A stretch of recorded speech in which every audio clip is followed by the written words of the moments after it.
তো আমার স্টুডেন্ট করেছে, তো চলো স্বস্তিকার কাছে আসি। স্বস্তিকা, তো স্বস্তিকা বলো ক্লাস করে তোমার কেমন কি লেগেছে একটু বলো।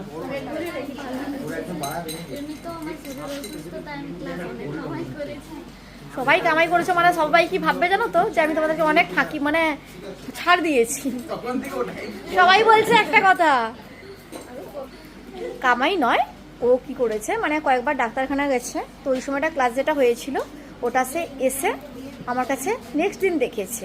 এটা বলো, ওটা তুমি তোমার চাপে কামাই করেছো, এই নয় যে তুমি অ্যাকচুয়ালি ক্লাস কামাই করবে আর তোমাকে আমি বাহবা দেবো, ওটাও কখনো হবে না, আর এটা হয়ও না, সেটা জানো, তোমার হাজব্যান্ডকেও ফোন করেছি আমি। তো আমি কতটুকু তোমাকে শেখাতে পেরেছি সেটা বলো। প্রমাণ, মানে প্রমাণ ওই যে দেখো।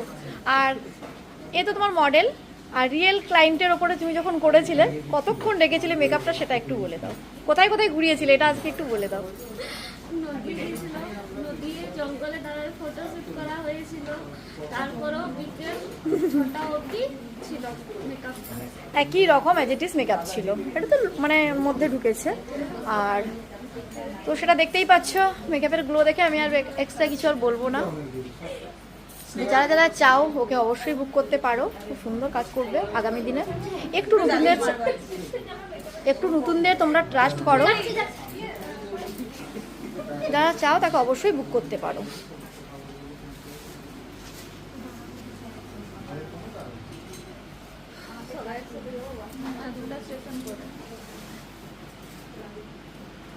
চলো একটু টাটা করে দাও। আর হ্যাঁ, তোমার কাছ থেকে জেনে নেবো, তোমার এখানে ফার্স্ট জানি ওর সঙ্গে কাজ করে কেমন লেগেছে। আমার এখানে ফার্স্ট টাইম এটা আসা, এখানে তো দিদি তো বিহেভিয়ার ভীষণ ভালো, আর দিদির স্টুডেন্ট বাচ্চা স্টুডেন্ট কিন্তু ভীষণ ভালো কাজ, এখানে প্রত্যেকের কাজ ভালো, আর আমি এখানে এত সুন্দর একটা লুক পেয়েছি আর অনেক তাড়াতাড়ি হয়েছে। তোমাদের কেমন লাগলো জানো, কিন্তু আমার ভীষণ পছন্দ হয়েছে।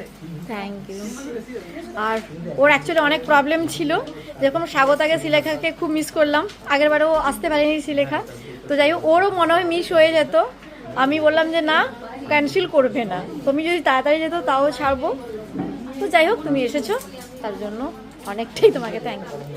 মানে ও প্রবলেমে পড়ে যেত, ওর জন্যই তোমাকে আমি রিকোয়েস্ট করেছিলাম আবার।